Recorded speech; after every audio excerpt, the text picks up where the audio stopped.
When LeBron James decided to take his talents to Hollywood and the Los Angeles Lakers, everybody looked at the Eastern Conference and said, it is more wide open than it has ever been. I mean, you have teams like the Boston Celtics that were a game away of making the NBA Finals last season and didn't even have their best or second best player due to injuries. You have teams also making moves. You have the Toronto Raptors, who made the biggest move of the entire offseason, trading their best player in DeMar DeRozan for Kawhi Leonard. And if he comes back healthy, he is one of the better two-way players in NBA history, one of the greatest on-ball defenders, in my personal opinion, the greatest on-ball defender in NBA history, and a top 5 player when healthy. And then you also have other teams such as the Philadelphia 76ers, a team that has 2 players on the rise, Ben Simmons and Joel Embiid, who in my opinion for sure will be all-stars going into next season. You also have a team like the Indiana Pacers, who I think a lot of people are forgetting, a team that really overachieved last year. Victor Oladipo broke out, and then they signed Tyreke Evans. You also even have the lower tier teams, the Cleveland Cavaliers. A lot of people think that they could be surprises next year and they could slip into that 8th seed, and Kevin Love can lead that team to the playoffs, finally lead a team somewhere. You also have a team like the Pistons. I mean, the Pistons are finally going to have a full season with Blake Griffin and Andre Drummond in the backcourt, and Reggie Jackson will be returning, and they could make the playoffs. The Washington Wizards signed Dwight Howard to a 2-year deal. John Wall should be healthy next year, and a lineup of John Wall, Otto Porter, Dwight Howard, Bradley Beal, Kelly Oubre, and all those other pieces around John Wall, they should be able to get it done. There are so many teams that, in my opinion, next season will do better than a lot of people expect. I definitely think the Eastern Conference isn't as bad as a lot of people think it is, and with LeBron James gone, who knows what could happen in this conference and who can make the NBA Finals and represent the East. And if the Boston Celtics make it, a lot of people think that the Celtics could give the Warriors a run for their money if DeMarcus Cousins doesn't come back as DeMarcus Cousins that we last saw him. So let's discuss who is the best player in the Eastern Conference. I mean, like I said, there are so many players with so much gifts and talent that it is hard to really identify who is the best player. I mean, you have a player like Giannis Antetokounmpo, who is usually the guy that a lot of people say. Giannis Antetokounmpo, who won the Most Improved Player 2 years ago, elevated his numbers from around 22 points to around 28 to 29 points last season, rebounded at nearly an elite level.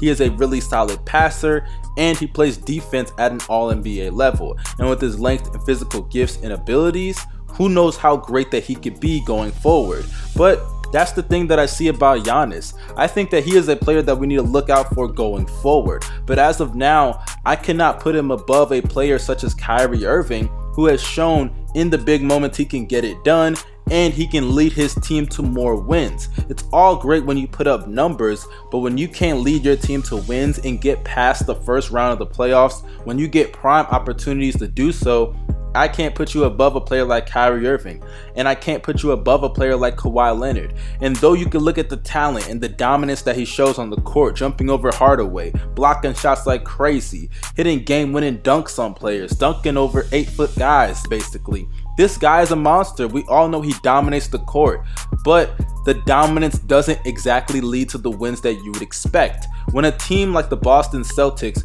who doesn't have its best player in Kyrie Irving, or their second best player in Gordon Hayward, I expect you to beat that team. I get that you're the 7th seed and they're the 2nd seed, but the reason that they're the 2nd seed is also not just because of coaching, but because of their best player in Kyrie Irving. And the fact that Giannis Antetokounmpo couldn't lead that team in the closeout game, didn't do as well as a lot of people would think. I mean, shooting below 50% when you shot around 50 to 55% over the past 2 seasons, that's unacceptable, and Giannis needed to do better in that game, and he had a prime opportunity to show so in the closeout game. And realistically speaking, let's be real, he's just not there yet. I cannot view him over someone like Kawhi Leonard when healthy is a defensive player of the year. Let's just be honest here. He won Defensive Player of the Year back-to-back years. I just can't put Giannis over Kawhi. But aside from Giannis, you also have other players coming up. I mean, you have Kristaps Porzingis, who a lot of people think can take a jump next year. But the thing is, he is coming off of an ACL injury. He's going to have to get, readjusted to the game. And not just that, he's not going to start off the season. He's going to come back midway through it. You also have minute restrictions and things like that. And last year, don't get me wrong, he was phenomenal. Started off the year, I think they were 7-3, around that. They were on pace to make the playoffs at a point in time when he was playing, but then they went back to New York Knicks for him. He started struggling a bit in some of the games. I believe he even shot below 40% for a stretch. You know, he was getting banged up a lot, double teamed, triple teamed, and things like that. And then he ended up tearing his ACL. We don't even know how great he's going to come back. Even if he comes back and plays at the level that he played last year, I don't see them making the playoffs, and I don't even see Kristaps Porzingis at the level of someone like a Giannis, and I just said Giannis is not the best player in the Eastern Conference. And then we go on to the three candidates that I think are most appealing. You have someone like Joel Embiid, and Joel Embiid, I love Joel Embiid. I think he is one of the most entertaining guys that I have ever seen play sports, not just basketball, but sports. His antics are funny as hell. Brian Colangelo, screw you. I don't understand why you don't like this guy. But when it comes to Joel Embiid, if he stays healthy, he could be an MVP in my opinion. Yes, he can be that. But that's the thing, he can.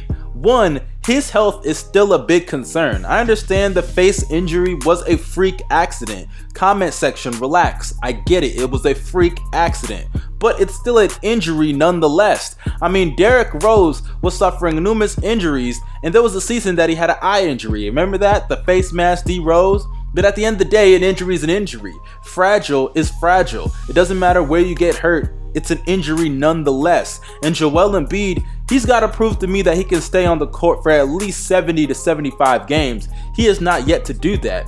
And I love Joel Embiid's game, but there are still a lot of things that he does need to fix. Defensively, he does gamble on a lot of blocks, and that could be a serious cause for concern for this team. If he jumps a lot on those, layups and shots and things like that, he could re-injure one of his legs. I'm just saying here, not saying it's gonna happen, but it is a possibility. And when you look at the offensive side of the ball, he turns it over sometimes at an alarming rate, and his shot selections are not very good. Sometimes he jacks up threes that he, realistically speaking, should not be attempting. If he goes in the post, he will dominate. I just don't understand why he insists on shooting so many threes.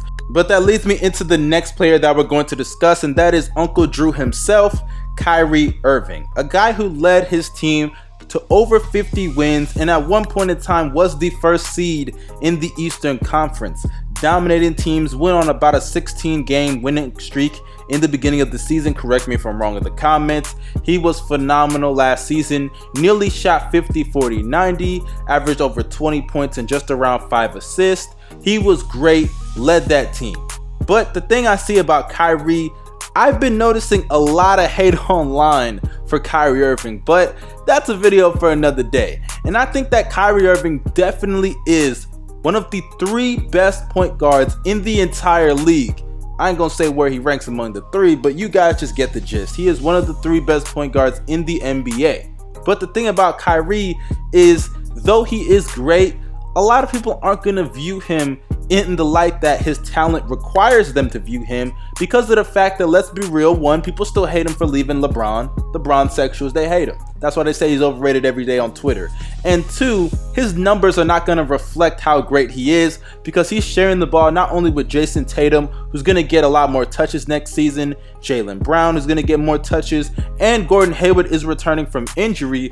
And they may try to incorporate more players in the offense, such as T. Roro, Terry Rozier, and even Marcus Smart, who is ass on offense. Let's just be real here. But the thing about Kyrie, I think he is a phenomenal player, great ball handler, can lead his team. Even though defensively he is a little suspect, he got better last year. He started trying a bit more, but he's still a little bit sus on the defensive side of the ball. But at the end of the day, there is a guy in the Eastern Conference that I just still think is the best player, and that is Kawhi Leonard. Because look, if Kawhi Leonard comes back healthy, and I think he will, and I think most people think he will come back healthy because he's had more than enough time to rest that leg injury or hamstring, tear, whatever it is that he had. I don't know for sure what it was. I think it was like a bruised thigh, but whatever the injury that he had, he will be rested. I think he'll come back healthy. I think Kawhi Leonard will dominate. He's in a contract year. Obviously, money isn't the biggest motivation for him. I mean, just look at how things turned out in San Antonio. And now that he's in Toronto, I think he should be begging to prove why he is still one of the 5 best players in the NBA. He wants to show that he is still at that elite level, because people forget Kawhi Leonard shot 50, 40, 90, led his team in all major statistical categories in the playoffs 2 years ago. Kawhi Leonard can still ball at that level if he comes back healthy and has that motivation, and I think he does have that motivation, because it's all about the mental state of mind. We all know Kawhi Leonard has the skill, and we all know Kawhi Leonard should try to go out there and prove why he is still one of the best players in the NBA, not just in the East, but in the league.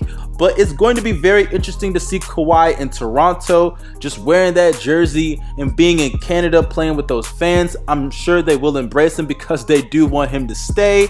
And Kawhi Leonard, let's be real here, he is one of the greatest defenders in history, not just in the league, but in history. He is an elite defensive player just as much as he is an elite offensive talent. He can shoot the 3 ball, he can pass really well for his position, for any position for that fact, and he is a great elite scorer, to the point that he led the entire league in 3-point percentage in 2016. So when it comes to Kawhi Leonard, I think he has enough pieces around him to where they can win over 50 games.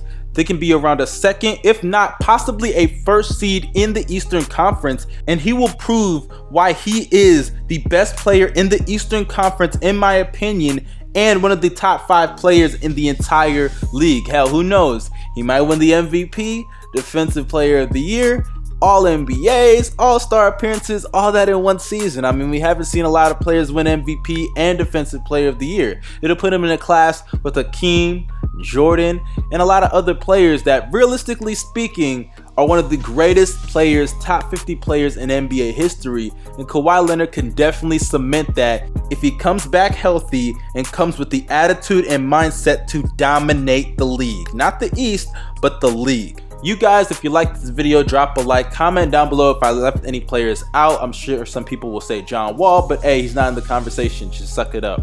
So you guys let me know in the comment section, drop a like, subscribe. We are on the road to 20,000 subscribers, so let's get it. Follow me on social media, those links are down below. And you guys, make sure you subscribe to my second channel. That link will be in the description and a card should pop up on the screen. You guys have a great day. We out. Peace.